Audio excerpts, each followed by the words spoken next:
IDFM 98 de la bande et Bonne FM. Ce soir, nous allons parler de la mort expliquée aux enfants, mais aussi aux adultes, et de la vie expliquée aux enfants, mais aussi aux adultes. Ce sont, je pense, les deux derniers livres du docteur Jean-Jacques Charbonnier, publiés tous les deux chez Guy Daniel. Bonsoir, docteur Jean-Jacques Charbonnier. Bonsoir, je suis très heureux d'être avec vous. Moi aussi. Est-ce que vous avez fait d'autres livres entre-temps? C'est le dernier, celui-ci, de la mort expliquée aux enfants, qui est la suite en fait de la vie expliquée aux enfants. Voilà, Mais donc, aussi aux adultes. mais aussi aux adultes, oui.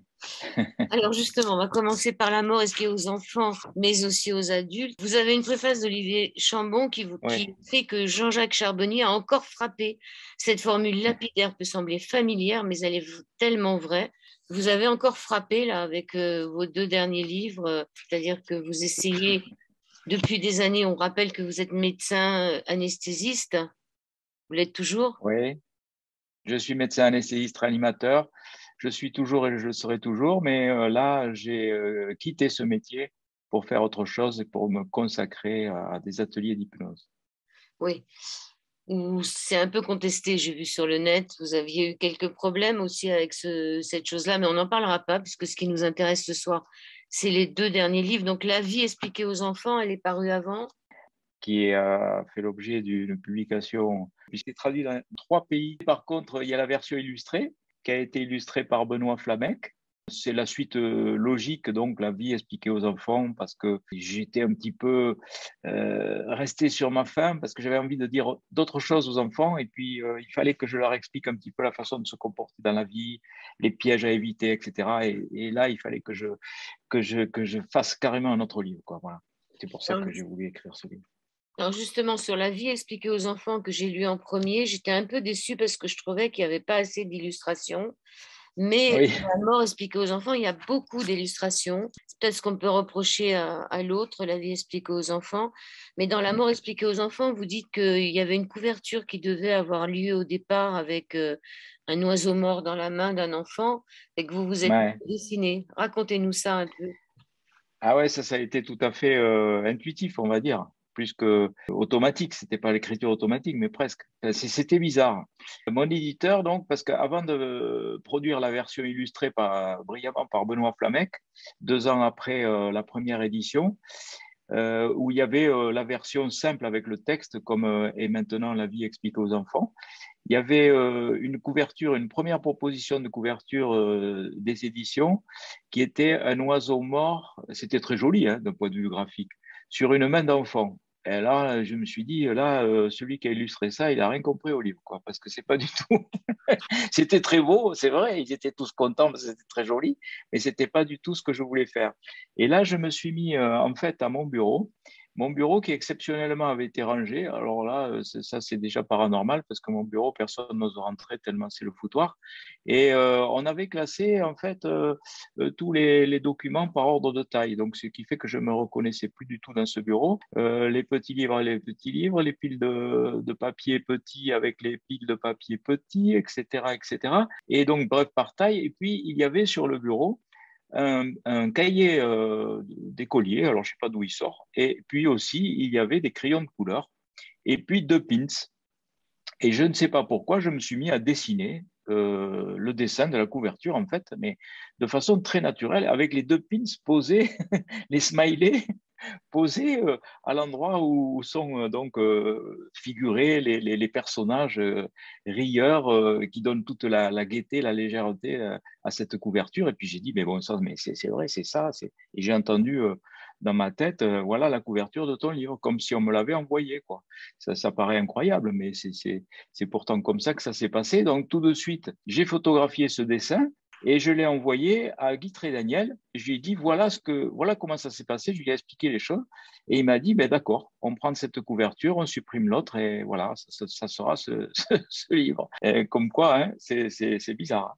Oui, vous dites quand même que vous dessinez mieux que ce que vous avez fait. Vous avez... Ben oui, parce que là, quand même, on voit bien que c'est un enfant qui dessine Je crois que je dessine mieux quand même. Je suis pas très doué en dessin, mais en fait, je fais mieux que ça. On m'aurait dit de dessiner cette représentation spontanément, je me serais un petit peu plus appliqué. Ça aurait été un dessin d'adulte, quoi. Mais là, on voit bien que c'est un dessin d'enfant. Et je sais toujours pas pourquoi je me suis mis à dessiner ça. C'était pratiquement de l'écriture automatique, en fait. L'écriture automatique, c'est quand la main part toute seule et qu'elle ne passe pas par l'intermédiaire du filtre cérébral. Mais là, il y avait quand même une idée, puisque je venais de recevoir cette couverture par mail et que ça ne me convenait pas. Donc, mon cerveau s'était sans doute organisé à faire quelque chose. Enfin, je me suis mis spontanément à écrire. Et ce qui est surprenant, c'est qu'il y avait tous les ingrédients posés sur mon bureau, alors que d'habitude, mon bureau, je vous dis, c'est le foutoir le plus complet. Il n'y a jamais un cahier d'écolier, des crayons de couleur et des pins. Je ne sais pas comment ils sont arrivés là, d'ailleurs. Je pense que c'est les enfants qui vous ont fait un clin d'œil, puisque les enfants, en ce Ah ouais. moment, on devrait vraiment les protéger. Ils sont en danger, je pense. Et donc, on va continuer sur la préface du docteur Olivier Chambon. Il dit ce livre devrait figurer dans une liste d'ouvrages à lire obligatoirement et le ministère de l'Éducation nationale devrait sérieusement se pencher sur la mise en place d'une nouvelle discipline scolaire complémentaire de la biologie, la thanatologie, science de mourir et de la mort. C'est bien ça, hein. Ouais. Si franchement il y avait un ministère de la spiritualité, comme on en a déjà dit dans notre émission, mais un ministère de la thanatologie, ça serait bien. C'est sûr. Ah ben, Olivier Chambon, j'apprécie beaucoup ce personnage parce que lui aussi, il fait évoluer les choses et bon, il s'en prend plein la figure comme moi. Peut-être pas autant, mais un petit peu quand même. Il a sa fonction de psychiatre et il est un petit peu à la marge. Et comme toutes les personnalités médicales à la marge, ben, on se fait taper dessus quoi, quand on n'est pas trop dans les rangs. Soit on se fait carrément déglinguer, soit on se fait rappeler à l'ordre. Bon, ben voilà, donc il fait partie des gens qui font bouger les lignes, on va dire. Et j'ai été très honoré de savoir qu'il acceptait de me faire cette préface.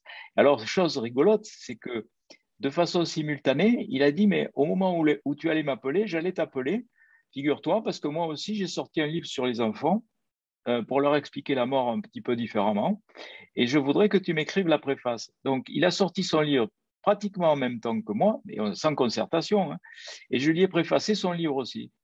Donc, comme si on avait été connecté à la même source d'inspiration au même moment, comme si notre conscience intuitive extraneuronale avait été sollicitée par la même source d'inspiration. Mais je pense que c'est ça, il y a la conscience universelle, circulent des informations, et c'est d'ailleurs pour cela que les grandes découvertes planétaires ont été simultanées, et que des artistes, sans qu'il y ait plagiat ou concertation, vont réaliser des œuvres artistiques qui se ressemblent, mais à aucun moment on s'est contacté avant pour dire quels étaient nos projets éditoriaux, à aucun moment. Et pourtant, là, on produit le même, enfin pas le même, hein, il a une approche différente, sinon ça n'aurait pas d'intérêt. C'est un livre complémentaire où moi, qui ai produit un livre complémentaire au sien, ou lui, un livre complémentaire au mien. Bref, ce sont deux livres synergiques et qui rentrent tout à fait en parfaite cohésion dans la démarche qui est la nôtre. Et la vôtre. Mais moi, je pense que ce sont les enfants qui, à travers certains adultes qui sont un peu plus ouverts, essayent de se défendre, essayent de... Moi, je pense que c'est les enfants qui tiennent, qui tiennent, c'est-à-dire qui vous ont envoyé ce cahier d'écolier, donc vous ne savez pas d'où il sort. Le fait Mm. que ce médecin et vous-même faites des livres consacrés aux enfants, c'est la parole des enfants qui est défendue là-dedans. Ouais, surtout qu'on a tendance à vouloir prendre des décisions à leur place, alors qu'eux, ils ont la lucidité de savoir ce qui est bon pour eux. Ouais, On va pas épiloguer dessus, mais bon, non, je pense que tout le monde a compris. ça vaut pas la peine. Ceux qui suivent mes émissions ont tout à fait compris de quoi on parle. Alors, vous commencez, petit mot de l'auteur destiné aux parents. J'ai aujourd'hui une conviction. Nous ne naissons pas matérialistes, nous le devenons. Ouais, je pense. On le devient parce que nos sociétés réductionnistes occidentales ont ce piège, c'est-à-dire que, oui, je dis c'est un piège parce que avec des plans de vie matérialistes, on va droit dans le mur. Et les parents enseignent à leurs enfants quoi si tu veux être heureux dans la vie, si tu veux avoir le bonheur, eh ben, il te faut être très bon à l'école, il te faut avoir de bonnes notes, il te faut gagner beaucoup d'argent et il te faut être le premier partout. Peu importe finalement si tu marches sur la tête des autres, enfin peut-être ils vont pas jusque-là, mais presque, en disant que le but dans la vie, c'était d'amasser de la matière et d'être au-dessus des autres. Alors, c'est un plan de vie foireux parce que, évidemment, on a toujours un chef au-dessus et on n'a jamais suffisamment de matière. Donc, on peut faire que des générations de frustrés avec ces plans de vie, alors que les expérienceurs le savent, l'être de lumière, il ne vous dit pas combien tu as sur ton compte en banque et combien de personnes tu diriges dans ta vie. Il vous dit qu'as-tu fait de ta vie, comment as-tu aimé et aidé les autres. Ça, il semblerait que ça soit ça le véritable plan de vie, le véritable objectif de vie qui donne le bonheur et la joie. C'est celui-là, peu importe, on y parvient ou on n'y parvient pas, mais au moins on aura essayé, on essaye de faire de son mieux pour aimer et aider les autres. Et avec ce plan de vie, eh ben, c'est le bonheur garanti. Et les expérienceurs le savent. Donc si on pouvait dire ça à nos enfants, que c'était ça le véritable bonheur. La joie, c'est ça. Ça changerait tout, évidemment. Ça mettrait à mal nos sociétés matérialistes qui sont axées sur le consumérisme et sur la propriété et sur voilà, la domination des autres. Tout se fout en l'air. Mais tout est en train de se foutre en l'air d'ailleurs, parce qu'on voit l'absurdité du monde matérialiste dans lequel on est et qui est en train de s'effondrer sous nos yeux. Et ma foi, on voit bien qu'un monde nouveau est en marche. Et enfin, en marche, sans jeu de mots. La véritable marche, c'est là, vers quelque chose de meilleur et de beaucoup plus spirituel. Enfin, c'est ce que je crois. Oui, c'est quand même complètement fou parce que ce monde matérialiste, donc il faut accumuler, accumuler, accumuler sur cette terre, mais en même temps, il est en train de nous dire qu'on va tous mourir, donc on est mortel, donc c'est complètement deux choses différentes. Comment accumuler si finalement on est mortel? C'est des choses folles. Les gens ont peur, ils veulent pas perdre, ils veulent tout garder. Ça, c'est le matérialisme, et en même temps, on est envahi de peur, le peur de la mort avec ce Mm. Covid. Mais ça va de pair parce que quand on met une urgence sur le consumérisme, en disant dépêchez-vous de vivre parce qu'il n'y en a plus pour longtemps, et donc il vous faut profiter un maximum des biens matériels, eh ben, ça devrait, d'ailleurs on le voit bien, quand on a la trouille, eh ben, on se précipite au supermarché pour accumuler des provisions de nourriture, etc., de faire en sorte que dépêchons-nous parce que on va tirer les dernières cartouches, on va faire tout ce qui est possible de faire, on va manger le plus possible, on va accumuler des biens le plus possible, de façon à ne pas en manquer, quoi. Voilà, créer la peur et le manque, ça fait partie des moteurs des sociétés matérialistes qui ne savent que faire que ça, quoi. Inciter les gens à la consommation pour calmer leurs anxiétés et leurs peurs. Ce sont des réflexes humains, c'est des faiblesses humaines. La seule réponse à l'anxiété et à la peur, ça serait la consommation. Se représenter à soi par rapport à ce que l'on projette autour de soi en bien matériel, par exemple. Mm. Alors, ça C'est un piège. Ce livre, ça commence, je ne sais pas qui tu es ni quel âge tu as, 7 ans, 12 ans, 14 ans, beaucoup plus, peut-être es-tu triste, triste comme jamais car tu viens de perdre quelqu'un que tu aimes beaucoup ou un animal qui tient énormément de place dans ton cœur. Ou bien alors peut-être as-tu simplement très peur que ces moments difficiles arrivent un jour. Peut-être aussi que la seule idée de mourir, c'est insupportable. Peut-être même viens-tu d'apprendre que tu es déjà très malade. C'est vrai que ce livre peut s'adresser aussi à des enfants qui sont malheureusement cancéreux ou qui ont des problèmes. Moi, je ne pensais pas que ça pouvait s'adresser à eux, mais ça peut s'adresser à des enfants qui sont en fin de vie. Oui, bah, j'ai eu un exemple très récent avec le petit Maxence qui a un petit peu bouleversé tout le monde sur Facebook, sur ma page Facebook, et sa maman avait fait une page pour lui. C'est un enfant qui avait un ostéosarcome et on lui avait amputé une jambe. Et ensuite, il avait des métastases, on l'avait opéré. Et puis ensuite, bon, on pouvait plus l'opérer, donc on l'a ramené chez lui pour vivre ses derniers jours. Et il est parti il y a quelques jours d'ailleurs. Sa maman a fait passer un lien. Et dans les quelques jours précédant sa mort, il y avait ce livre qu'il avait soutenu. Et sa maman m'avait dit, il aimerait que je vous téléphone. Alors, je ne sais pas pourquoi je vous téléphone, mais je vous téléphone. Donc, il se trouve que, synchronicité encore, j'étais à Rennes, à côté de chez eux, enfin à côté, 150 km de chez eux pour faire des ateliers. Et j'ai dit, ben, on va faire quelque chose. Je vais aller chez lui, je vais venir le voir. Donc, j'ai pris un taxi, je suis parti de Rennes et j'ai fait 300 km aller-retour pour aller le voir. Et on a eu un moment formidable avec lui. Il avait une sérénité, une distance par rapport à la mort.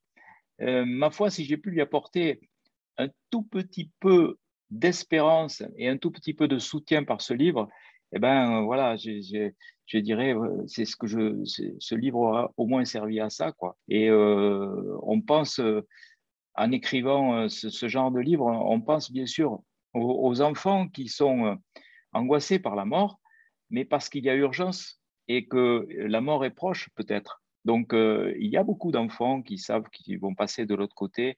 On n'y pense pas à cela, mais euh, ils ont acquis une certaine sérénité par rapport à cette échéance que n'ont peut-être pas même leurs parents, parce que les plus malheureux, finalement, c'est ceux qui restent, et on le voit dans l'expérience de mort provisoire. On a discuté de ça avec Maxence. Je lui dis, tu sais, moi, je ne suis pas un prêtre, je ne suis pas un curé, je ne suis pas un religieux, je suis un médecin qui a vu mourir des gens et des gens qui sont morts et qui sont revenus. Eh ben, ils nous ont expliqué comment ça se passait. Eh ben, ils disent tous, et c'est vrai, c'est un message d'espoir formidable, ils disent tous qu'ils comprennent qu'ils sont morts, puisqu'ils sont au-dessus de leur corps, ils voient leur corps, et nous, on est très tristes de les voir partir, et eux, paradoxalement, ils ne sont pas du tout tristes. Ils Ils sont sont pas. plutôt dans une espèce de légèreté. Ils comprennent que la vie continue, qu'ils sont encore conscients et ils sont débarrassés de toutes les douleurs physiques et psychologiques, bien sûr, puisque là, ils sont désincarnés. Et ils vont dans une lumière d'amour. Et cette lumière d'amour est tellement puissante qu'elle balaye d'un revers de main tous les amours terrestres. Pourtant, les amours terrestres sont puissants quand même. Les parents, les amis, les enfants, eh ben, tout ça, c'est peanuts par rapport à cet amour qu'ils ont de l'autre côté. Donc, ils ne sont pas tristes de quitter toute une vie terrestre. Pourtant, avec les amours, c'est même vexant pour nous qui restons sur ce plan. Et ils sont tristes, par contre, de quitter cette lumière. Pourtant, cette lumière, ce contact lumineux, il a duré très peu de temps.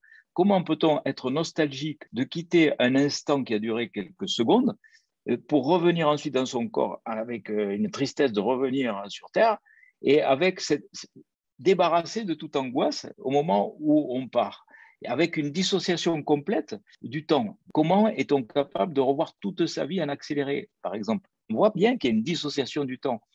Il y a un livre, peut-être vous l'avez reçu sûrement même sur Radio Angen, Nicole Dron, qui a écrit un livre, rien que l'intitulé le montre, 45 secondes d'éternité. En quelques secondes, elle a reçu suffisamment d'informations pour écrire 300 pages de récits. Et encore, elle dit, je n'ai pas tout dit dans mon livre. Ça semble incroyable qu'en quelques secondes, on puisse avoir autant d'informations, on sache tout sur tout, on comprenne que tout a une explication, et ça aussi c'est difficile, parce que comment peut-on dire que tout soit juste et rien ne soit grave quand on est la maman de Maxence, par exemple, et qu'on est dans la tragédie, c'est totalement inaudible. Pourtant, ce sont les récits de l'au-delà qui nous disent que tout a une logique, tout s'expliquerait, on comprendrait les choses qu'une fois arrivé de l'autre côté, et que tout cela serait bien sûr apaisant, et ce discours est apaisant. Vraiment, quand on lit tous ces récits, quand on fait partager ces expériences à ceux qui sont dans la tristesse, dans la douleur, dans la maladie, dans l'imminence de la mort, eh ben c'est une action thérapeutique. Oui, bien sûr, c'est une action thérapeutique. On va revenir sur Maxence. Je pense qu'il vous a reconnu parce que celui qui a fait les, comment dire, qui a fait les illustrations de votre livre, on vous reconnaît partout, hein. Donc, quand vous êtes arrivé, il a dû vous reconnaître, ça c'est clair. En ce qui C'est ça. concerne le passage de l'autre côté, c'est sûr qu'on n'a pas envie de revenir. Moi, je suis passée une fois, j'avais pas du tout envie de revenir parce que, comme vous dites, cet amour là-bas, il est, c'est la source. Donc, comment voulez-vous sortir? C'est comme le ventre de la mer. Il n'y a pas plus d'amour que dans le ventre de la mer qui vous donne la vie, qui vous permet de vivre. Donc, voilà, c'est normal qu'on n'ait pas envie de revenir. Quoique, il y a quand même pas mal de témoignages de personnes qui se disent, elles ont pensé à leur fils, elles ont pensé à tous ceux qui allaient souffrir, elles sont redescendues pour ça. Deuxième partie de cette émission sur l'antenne d'IDFM sur le 98 de la bande FM. On est toujours avec Jean-Jacques Charbonnier, médecin anesthésiste, et nous parlons de son livre La mort expliquée aux enfants mais aussi aux adultes, ou de son autre livre La vie expliquée aux enfants mais aussi aux adultes. Alors, qu'est-ce que vous répondez à la page 25 à celui qui vous dit il pourra penser que la mort n'est pas un problème pour lui puisque quand on est vivant, on n'est pas mort et que quand on est mort, il n'y a plus rien. Oui, ben, Pourquoi s'inquiéter c'est une, puisqu'après, il n'y a plus rien? c'est une façon de se débarrasser du problème. Ouais. Mais enfin, c'est pas de cette façon qu'on va changer ses habitudes et qu'on va changer son mode de vie. Tandis qu'en pensant qu'il y a une vie après la mort, eh ben, c'est pas pareil, quoi. C'est pas tout à fait pareil. Et quand il faut savoir qu'à un moment donné, il va falloir qu'on règle les comptes, qu'on leur réponde à l'être de lumière. Qu'as-tu fait de ta vie? Qu'as-tu fait pour les autres? Alors, si on lui raconte, ben oui, je suis devenu très riche et je suis devenu le chef en marchant sur la tête des autres et en faisant pleurer beaucoup de personnes et en créant de la souffrance et du malheur, je pense qu'il vaut mieux être dans une autre situation que celle-là, quoi. Elle doit pas être très confortable, celle-là. En tout cas, moi, j'aimerais pas y être. Surtout que c'est la personne elle-même qui se juge. Donc, Oui, voilà, c'est un il n'y a pas auto-jugement que le juge bienveillant. soi-même. Ouais. On a l'impression que les gens, enfin c'est ce qu'ils disent hein, souvent, qu'ils ressentent le bien et le mal qu'ils avaient fait aux autres comme si c'était à eux-mêmes qu'ils l'avaient fait. Ils se sentent appartenir à un grand tout, comme si on faisait tous partie d'un grand tout. Et c'est très interpellant ça, parce que on n'a pas de modélisation terrestre pour expliquer ça. Il n'y a que les expérienceurs qui peuvent nous dire ça. Il y a des gens qui font une expérience du grand tout sans faire d'expérience de mort provisoire, mais c'est comme expliquer la couleur rouge à un aveugle de naissance. Si on ne l'a pas vécu soi-même, ça paraît incroyable. Comment peut-on, enfin moi j'ai du mal à comprendre, comment peut-on se sentir appartenir à un grand tout? Comment peut-on revoir toute sa vie en accéléré dans les moindres détails, en ressentant le bien et le mal qu'on a fait? Ils disent que c'est possible puisqu'ils l'ont fait eux, mais on a du mal, quoi, parce qu'on ne comprend pas comment c'est possible. Mais pourtant, à écouter ces témoignages, ça le saurait. Alors moi, je suis juste rentrée dans le grand tout, dans ce que j'appelle la source, c'est-à-dire cette, j'appelle pas ça de la lumière, mais de la clarté, puisque finalement, il n'y a plus d'ombre. C'est vraiment la clarté, tout est clair. On se pose plus de questions, puisqu'on a la connaissance de tout. Et surtout, on est dans cette espèce d'amour, on a l'impression de rentrer chez soi. Mais j'ai pas vu ma vie, j'ai fait comme dans le mythe d'Orphée, je me suis retournée et je me suis vue. J'étais très haut, j'étais quand même montée au niveau d'un sommet d'église, mais j'ai vu à travers le toit de ma voiture. Je me suis vue en bas, j'étais jeune à l'époque, j'ai pas eu envie de redescendre, je me suis pas sentie morte. J'ai vu aussi le jeune homme qui conduisait la voiture à côté, et puis j'ai pas revu toute ma vie, mais je pense qu'il faut pas se retourner. C'est ce que j'essaye de dire. Pourquoi je me suis retournée? Qui en moi a eu envie de me retourner pour voir mon corps en bas? Je ne peux pas vous le dire, mais en tous les cas, moi, je n'ai pas vécu cette revue de vie et je ne peux pas en dire plus. Donc, vous dites que les histoires de tous ces gens, leur histoire font clairement comprendre que la vie ne s'arrête pas au moment de la mort. Le malade ou l'accidenté qui est revenu d'un arrêt cardiaque est comme un voyageur qui s'est rendu dans un endroit inconnu. C'est pas un endroit inconnu, pour moi, c'est un endroit qu'on connaît, on est retourné chez soi. Hmm. Voilà, Il y a souvent ça, oui. on est Un chez retour à la soi, maison. on est chez soi et c'est difficile d'en parler, mais c'est vrai que pour les enfants, il faut démystifier la mort parce que moi, j'ai perdu ma mère en juin, c'est pas vieux, et je sais qu'on a complètement, la petite qui a 4 ans, on a complètement caché la mort, elle n'est pas venue à l'enterrement. Enfin bon, je trouve ça dur et je pense qu'elle en fait des cauchemars. Comment donc, pour les enfants, faire, est-ce qu'un enfant doit déjà aller à l'enterrement? Est-ce que c'est, je dis pas de lui montrer le mourant, hein, je lui dis pas de montrer la Hmm. mort à 4 ans, mais d'aller mettre en terre. Moi, je crois qu'il faut parler très naturellement aux enfants en leur disant ce qu'on va faire, qu'on va s'occuper de l'enveloppe charnelle du grand-père, de la grand-mère, qu'on va le mettre dans une boîte et ensuite qu'on va le mettre à terre ou qu'on va le faire brûler. Est-ce que tu as envie de le voir avant qu'on fasse ça ou non? Mais c'est pas aux parents à dire je t'interdis d'aller le voir ou il faut absolument que tu ailles le voir. Et c'est dans le cœur de l'enfant. Il y a des enfants qui ne voudront pas. d'autres qui souhaiteront. Et il faut donner toutes les permissions dans ce cas-là, parce que faire son deuil, comme on dit, c'est pas oublier. Faire son deuil, c'est accepter. Et l'acceptation, ça passe par la démystification, par la clarté, par la parole naturelle des parents qui vont s'adresser aux enfants. Et le mieux, évidemment, c'est d'en avoir parlé avant. En avoir parlé avant, avoir lu ce livre, par exemple, La mort expliquée aux enfants, parce que bien souvent, c'est dans ces moments-là, et uniquement dans ces moments-là, tellement la mort est tabou, qu'on n'ose même pas en parler.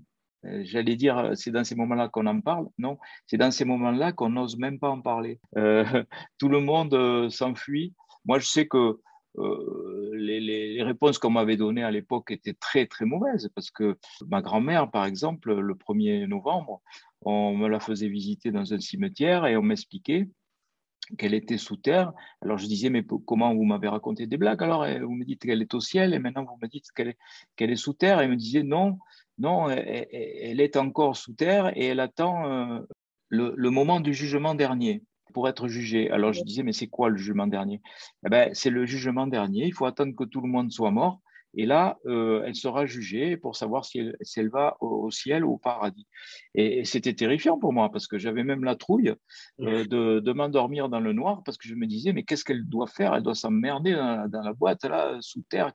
C'est affreux. Moi, je ne veux pas me retrouver dans cette situation, attendre le jugement dernier au moment où je vais mourir. Donc, j'avais peur du noir à cause de ça, parce que je pensais, en m'endormant, qu'un jour, j'allais être dans un cercueil en attendant d'être jugé. Enfin, c'est complètement fou, quoi. La façon dont on s'adresse aux enfants, avec certaines interprétations de religion qui sont plus ou moins bien assimilées par les parents, on raconte tout un tas de conneries aux enfants, que les cigognes amènent des enfants, que les morts s'en vont au ciel mais attendent d'être jugés dans un trou. Enfin, ils ne se rendent pas compte, les parents, par moment, à quel point ils sont traumatisants pour les enfants, quoi. Donc, je pense qu'il y a une façon beaucoup plus naturelle de parler de la mort aux enfants. Et la meilleure des façons, pour moi, enfin, je pense, c'est pas tellement les religions, c'est de dire, voilà, il y en a qui sont morts et qui ont vécu ça. Et le récit des expérienceurs, qu'est-ce qu'il est apaisant, même pour les adultes, beaucoup plus apaisant que de ces histoires de paradis et d'enfer, quand même. Enfin, il me semble. Même il y a des religieux comme le Père Brune qui disaient, mais c'est stupide, la religion catholique et romaine, elle fout la trouille. Si Dieu est miséricorde, il ne va pas faire brûler les gens en enfer pour l'éternité. Enfin, il n'était pas d'accord avec ça, donc il a fini prêtre orthodoxe. Il s'est fait gentiment éloigné de l'Église catholique et romaine, comme moi je me fais gentiment éloigner de la médecine traditionnelle, mais parce que, voilà, je pense que ce qui compte le plus, c'est d'apaiser les gens, de faire du bien aux gens. C'est pas de leur foutre la trouille avec des. euh, mais alors, on est dans une société de peur, de toute façon. On entretient la peur et c'est confortable pour une société matérialiste. Ça fait partie des rouages des mécanismes du consumérisme. Donc, ça arrache tout le monde, que tout le monde ait la trouille. Et comme ça, on fout la trouille aux gens et on peut les dominer. On peut les, comme des marionnettes. Après, on peut leur faire n'importe quoi, hein. On peut leur faire n'importe quelle absurdité. Avec la peur, on pourrait faire ce qu'on veut des gens. Et c'est ça, on en a la démonstration actuellement. Donc, je reviens sur la mort et les enfants. Donc, en ce qui concerne ma petite fille, je me rappelle quelque temps avant, on était allé au cimetière. Ma mère n'était pas morte et puis elle voyait toutes ces tombes et elle me dit, et je lui dis, tu vois, les gens sont dessous. Les morts sont dessous et ils sont dessous. Et à un moment, on la voit couchée par terre en train d'écouter. Je lui dis, qu'est-ce que tu fais? Elle me dit, mais j'écoute s'ils font du bruit. J'étais persuadée qu'ils faisaient la fête en dessous. J'ai trouvé ça extraordinaire. Alors, à partir de quel âge, Jean-Jacques Charbonnier, on peut commencer vraiment à en parler à un enfant? Elle n'avait pas tout à fait 4 ans, donc c'était un jeu pour elle. À partir de quel âge un enfant peut comprendre ce livre? Oui, bah, classiquement on dit 7 ans, mais je pense bien Mhm. avant. Parce que par exemple, là, je vois mon petit-fils qui a perdu son grand-père maternel, 4 ans. Il a posé des questions. Et il disait, mais au ciel, alors regardez le ciel pour voir Papounet, son Papounet. Et puis, il y a une vidéo que j'ai postée sur Facebook qui est très rigolote. Il avait 3 ans, hein. Il se faisait changer la couche par sa mère, et parce qu'il est un petit peu en retard de ce côté-là. Et Et sa maman lui dit, mais tu le vois, Papounet? Ben, il dit, mais oui, je le vois. Il vient jouer avec moi. Et là, tu le vois. Alors il regarde vers la fenêtre, il dit, ah non, il est parti. Donc les enfants, moi je pense, les enfants ont des perceptions médiumniques, ont des réminiscences de vie antérieure, ils jouent avec des amis invisibles, et puis après c'est l'éducation qui bloque tout ça. On leur dit arrête de raconter des bêtises, ça commence en famille, ça continue à l'école, ça se poursuit au lycée, ça continue à l'université. Si vous faites médecine, alors là c'est pire, puisqu'en médecine on nous explique à longueur d'année que nous sommes des sortes de robots biologiques animés par des pensées biochimiques, que nous ne sommes que de la matière, que le cerveau est un organe qui sécrète de la conscience et que lorsque ces organes sont détruits, il n'y a plus rien. Donc, ce n'est pas étonnant qu'il y ait une majorité de médecins qui refusent même d'écouter les expérienceurs, parce que pour eux, ça ne fait pas l'ombre d'un doute, c'est une hallucination. On connaît le credo reproductible par un manque d'oxygène au cerveau. C'est tout. Ce sont des rêves. Voilà. C'est ce qu'ils disent. Mais alors, C'est comment on peut tellement plus. expliquer qu'il y ait tant d'expérimenteurs, enfin, ou de morts provisoires, c'est-à-dire pas de mort imminente, de mort provisoire? Comment expliquer qu'il y en ait tant? Parce que Oui, il y ça en n'est pas aurait à peu près suffisant. 60 millions. Que Mais c'est comment expliquer ça? Ben, il suffit entre de vivre une expansion de conscience. Donc, des espérances d'arrêt cardiaque récupérées, il y en aura de plus en plus, puisque grâce au progrès de la réanimation, on arrive maintenant à récupérer de plus en plus d'arrêts cardiaques. Il y a partout, un petit peu partout, là où il y a de la concentration humaine, des défibrillateurs automatiques, donc des gens qui vont revenir de la mort clinique, puisqu'on sait maintenant, hein, qu'au bout de 15 secondes d'arrêt cardiaque, on a un électroencéphalogramme plat. On le sait depuis 20 ans. De Vries et Becker l'ont montré. 15 secondes, c'est extrêmement court, même dans les conditions optimales de surveillance des activités cardiaques, en unité de soins intensifs de réanimation. Eh ben, ça y est, les 15 secondes sont passées. Et que dire des arrêts cardiaques récupérés sur la voie publique ou à domicile? Là, ce ne sont plus des secondes, ce sont des minutes. Donc, c'est la première fois hein, dans l'histoire de l'humanité qu'il y a des gens qui reviennent de la mort provisoire, de la mort clinique, et qui nous racontent, puisque le discours est moins marginalisé, puisqu'on en parle de plus en plus, ces expériences. Il y en aura de plus en plus, il y aura de plus en plus de gens qui oseront parler, parce que ça fait partie d'une expérience humaine qui est maintenant possible. On peut revenir de la mort. Il y a encore des médecins qui vous diront, tellement c'est dans les chromosomes et les gènes de nos apprentissages que personne ne revient de la mort, mais c'est faux. Il y a des gens qui reviennent de la mort et qui nous expliquent ce qu'est la mort clinique, ce qu'ils ont vécu, les expériences qu'ils ont eues. Alors, c'est vrai, vous avez raison. Même en dehors des expériences de mort provisoire, il y a des expériences transcendantes où on peut connecter, moi, ce que j'appelle la conscience intuitive extraneuronale, c'est-à-dire une conscience indépendante du cerveau, dès que le cerveau se met à avoir des états de conscience modifiés, comme c'est le cas pendant le sommeil, comme c'est le cas pendant des comas, comme c'est le cas pendant certaines expériences transcendantes comme avec l'iboga ou l'ayahuasca, avec des expériences chamaniques aussi, on peut retrouver ça. Stanislas Grof l'a montré sous LSD, à l'époque où les sociétés étaient moins liberticides que maintenant, il faisait prendre du LSD à ses étudiants et on voyait bien, maintenant il sera en tôle, le type c'est sûr, mais on voyait bien que les étudiants racontaient qu'ils étaient sortis de leur corps, qu'ils avaient vu des défunts, qu'ils avaient connu l'amour inconditionnel. Ça ressemble beaucoup. Hein.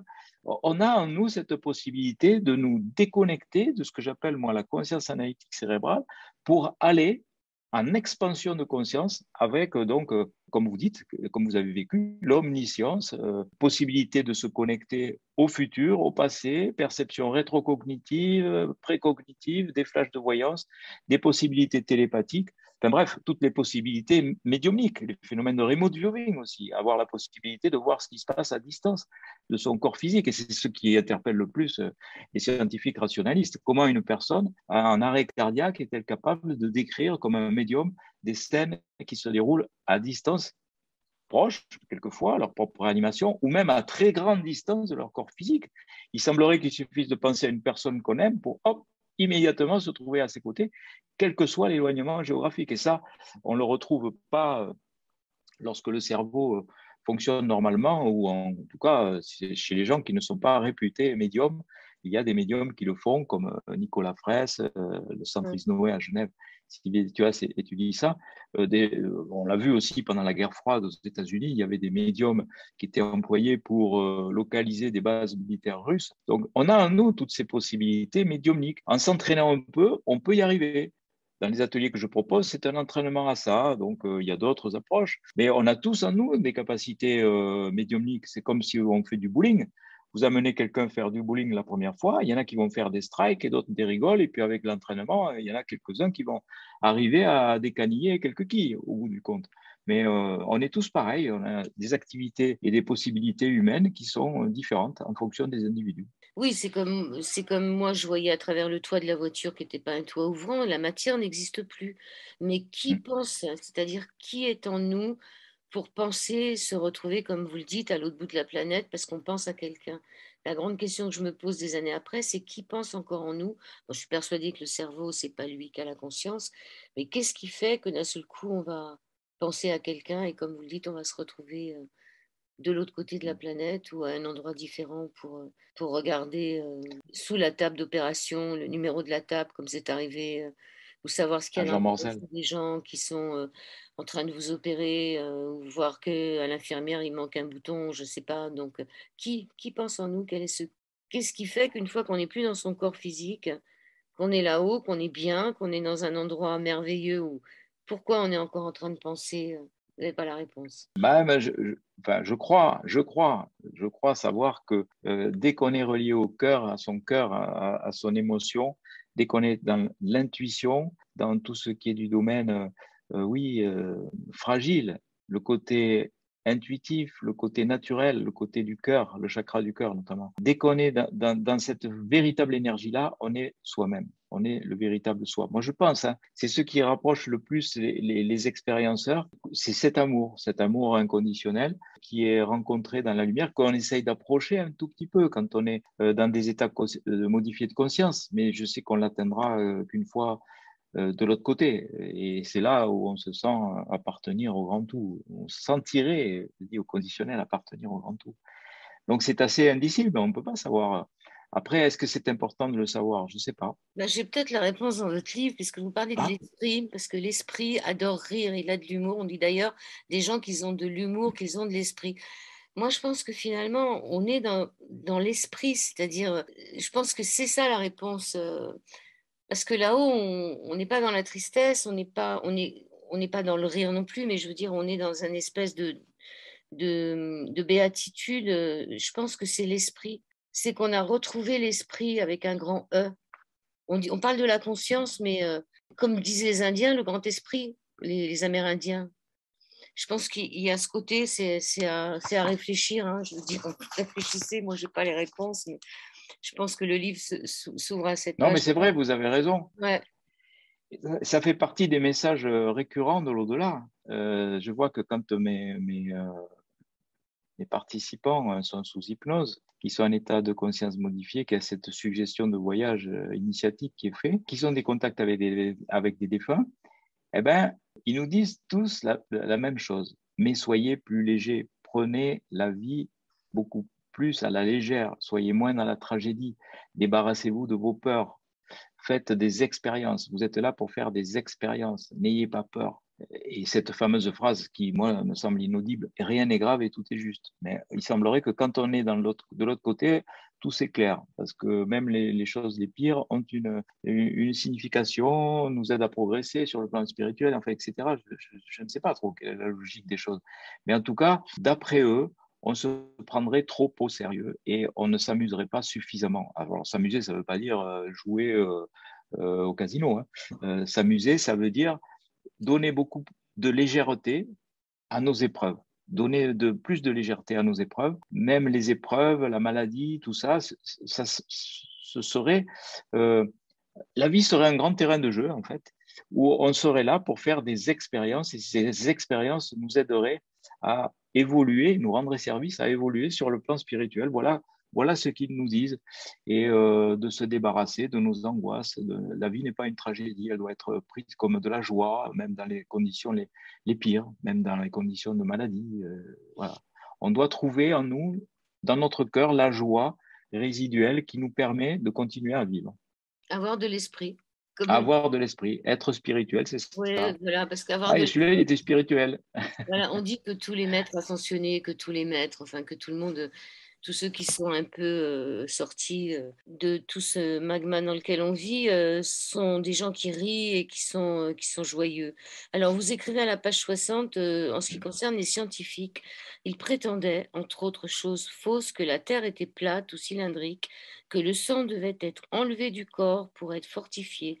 Ils opéraient sans se laver les mains avant, pensaient qu'on pouvait guérir les gens en leur faisant avaler des mixtures qui finissaient par les tuer, que les îles étaient des morceaux de terre qui flottaient sur les mers, que la Lune était composée d'os et de cornes et que Mars était liquide, que les étoiles étaient des trous dans le cosmos, que la Terre était au centre de l'univers et que toutes les planètes tournaient autour d'elle, que l'électricité était de la lumière compressée, que le charbon se changeait en argent une fois arrivé sur la Lune, que retirer un cheveu blanc en faisait apparaître 10, que se caresser le zizi rendait sourd, que les pensées et les souvenirs se situaient dans le liquide qui baigne le cerveau, et j'en passe, des bien meilleurs encore. Ben, on peut se poser une question en ce moment de ce que c'est le monde scientifique de notre époque qui affirme beaucoup de choses et qui a beaucoup de solutions à des questions que, enfin, pour certains, on ne se pose pas. Voilà, mais je trouve ça bien Je pense de... qu'on en rigolera plus tard. Oui, et puis quand vous disiez que là-haut tout est bien, finalement, ben, il semblerait que ce Covid soit bien, qu'il ne soit pas là par hasard non plus. Oui, il est là pour nous faire changer de vibration, clairement. Je pense que le monde va changer. Il y aura l'avant et l'après. Là, on est en période de mutation, donc elle est un petit peu difficile. Mais à un moment donné, je pense que les choses on rigolera de la façon dont on a traité le Covid. Et je pourrais peut-être rajouter à cette liste la façon dont on a traité cette pandémie. Enfin, voilà, sans vouloir être méchant, mais c'est vrai que le monde scientifique a toujours manqué d'humilité en pensant que bon, il y avait qu'une seule raison, c'était celle du monde scientifique qui était valable. Et les gens n'ont pas suffisamment écouté leurs intuitions et leurs ressentis. Mais ça, c'est depuis que l'humanité existe. Même Alors, la logique, euh, quand on voit par exemple, ne serait-ce que ça, je ne sais pas, ça doit interpeller les gens, mais personne ne... On nous dit les masques servent à protéger du virus. Et il suffit de regarder la télé pour voir. Là, je regardais dernièrement le ministre de la Santé. Il parle devant un parterre de gens masqués. Il enlève son masque pour parler et il le remet quand il a fini de parler. Et ils font tout ça à la télévision, comme si le virus sortait de la bouche quand elle est fermée.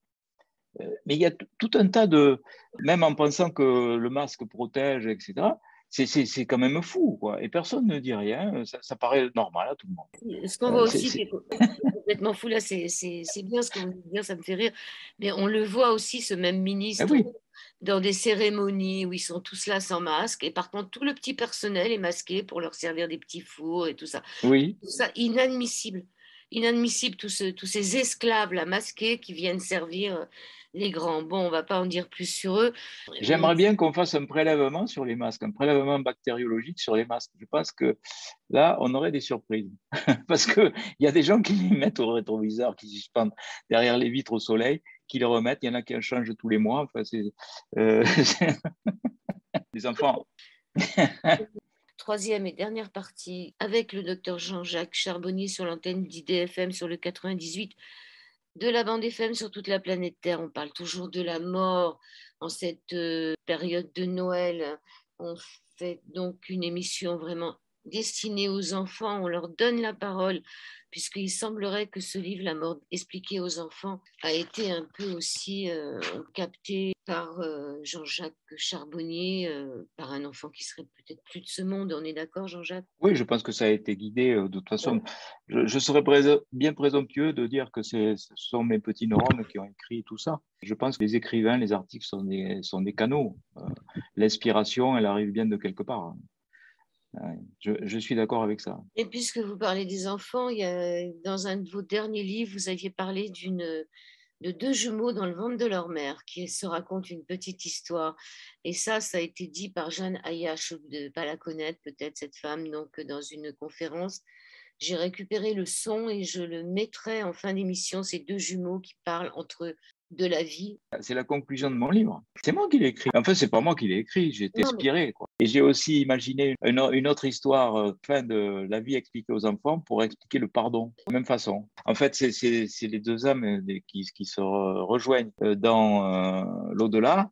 Et puis, en fait, qui découvrent que le pire des ennemis sur Terre, c'était en fait un ami dans l'au-delà qui voulait faire progresser l'âme de celui qui devait apprendre le pardon. Voilà, oui, c'est il une faut façon un petit remercier peu. ceux qui nous font avancer plutôt que ceux qui nous font des carottes. Ouais. Les gens ont aimé cette histoire à tel point qu'elle a été reprise après sur les réseaux sociaux. Il y en a plein qui l'ont illustrée avec des images, un petit peu modifiées, un En petit peu. texte, qu'est-ce que vous pourriez dire pour terminer l'émission? On est à Noël. Qu'est-ce que vous pourriez dire, docteur Jean-Jacques Charbonnier, pour tous ces enfants? Ben, les enfants qui abordent 2022 doivent le faire dans la joie, le bonheur, l'allégresse, la légèreté, ne pas s'en faire, ne pas avoir peur, n'avoir peur de rien. Il y a quelques contraintes, c'est vrai, mais elles seront passagères. À un moment donné, ces contraintes vont nous aider à nous orienter vers plus de liberté, plus de tolérance, plus d'amour, parce que ça, c'est véritablement ça. Le chemin de la sagesse, c'est le chemin de la tolérance et de l'amour. Mais c'est pas de moi. Il y a un personnage plus célèbre qui l'a dit que le chemin de l'amour, c'était le plus important. Il a fini sur une croix, le pauvre. Mais n'empêche, il a eu un très beau destin.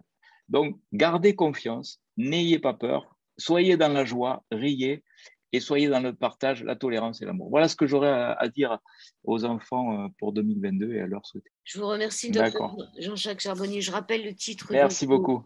de vos deux derniers livres, La mort expliquée aux enfants, mais aussi aux adultes, très, très illustrés, avec de belles illustrations. Et la deuxième, La vie expliquée aux enfants, mais aussi aux adultes, qui sortira peut-être dans quelques temps avec plus d'illustrations, non? Pour l'instant, elle n'est pas très illustrée. Oui, il sortira dans 2 ans. Et pour l'instant, c'est la version texte. Et j'espère que. Enfin, j'ai de très bons retours sur ce livre parce Oui, que mais c'est peut-être pour il est très optimiste et il fait du bien aux enfants et aux gens aussi, aux adultes, je pense. tout ça aux éditions Guy Trédaniel. Et vous, si on veut vous contacter, on vous trouve sur un site. Vous avez un Alors, site. on me trouve plus volontiers, mon site, je ne le fais plus fonctionner, mais sur ma page Facebook qui est très active, puisque je vais bientôt avoir 110 000 abonnés. Je suis à 109 000 et quelques. Donc, c'est surtout là que je mets l'actualité, tout ce qu'on doit savoir sur mon actualité littéraire et puis mes ateliers d'hypnose ou autres projets que j'ai Et donc, par rapport à la conscience. Jean-Jacques Charbonnier avec un seul N sur Facebook. Merci beaucoup, Jean-Jacques Charbonnier. Très bonne fin Merci, d'année merci infiniment. et à l'année prochaine, peut-être en 2022. Avec grand plaisir. Que le meilleur pour vous. Que la paix soit avec nous et avec notre esprit. Merci beaucoup. Ainsi soit-il. Merci à tous. On embrasse les lecteurs. Ouais, Je souhaite un joyeux Noël à tous merci. ceux qui nous écoutent et une bonne fin d'année. Merci. Exactement. Merci beaucoup. Alors, en préparant ma conférence, je cherchais dialogue et je tombe sur cette communication, sur un texte, sur le dialogue intra-utérine entre deux jumeaux. Et j'ai trouvé ça tellement beau, je me suis dit, je vais vous le lire. Donc, dans le ventre d'une mère, deux bébés discutent. Le bébé 1, il dit, et toi, tu crois à la vie après l'accouchement? Le bébé 2, il dit, bien sûr, c'est évident que la vie après l'accouchement existe. Nous sommes ici pour devenir forts et pour nous préparer pour ce qui nous attend après. Le bébé 1 dit, tout ça c'est insensé, il n'y a rien après l'accouchement. À quoi ressemblerait une vie hors du ventre? Eh bien, il y a beaucoup d'histoires à propos de l'autre côté. On dit que là-bas, il y a beaucoup de lumière, beaucoup de joie et beaucoup d'émotions, des milliers de choses à faire, à vivre. Par exemple, il paraît que là-bas, on va manger avec notre bouche. Le bébé 1, il dit, mais c'est n'importe quoi. Nous avons notre cordon ombilical et c'est ça qui nous nourrit. Tout le monde le sait. On se nourrit pas par la bouche. Et bien sûr, il n'y a jamais eu de revenant de cette autre vie. Donc tout ça, ce sont des histoires de personnes naïves. La vie se termine tout simplement à l'accouchement. C'est comme ça il faut l'accepter. Le bébé 2, il dit, eh bien, permets-moi de penser autrement. C'est sûr, je ne sais pas exactement à quoi cette vie après l'accouchement va ressembler. Et je ne pourrai rien te prouver. Mais j'aime croire que dans la vie qui vient, nous verrons notre maman et elle prendra soin de nous. Le bébé, il fait, maman, tu veux dire que tu crois en maman? Ah, mais où se trouve-t-elle, maman? Et le bébé 2 dit, mais partout, tu vois bien. Elle est partout, autour de nous. Nous sommes faits d'elle, et c'est grâce à elle que nous vivons. Sans elle, nous ne serions pas là, tout simplement. C'est absurde.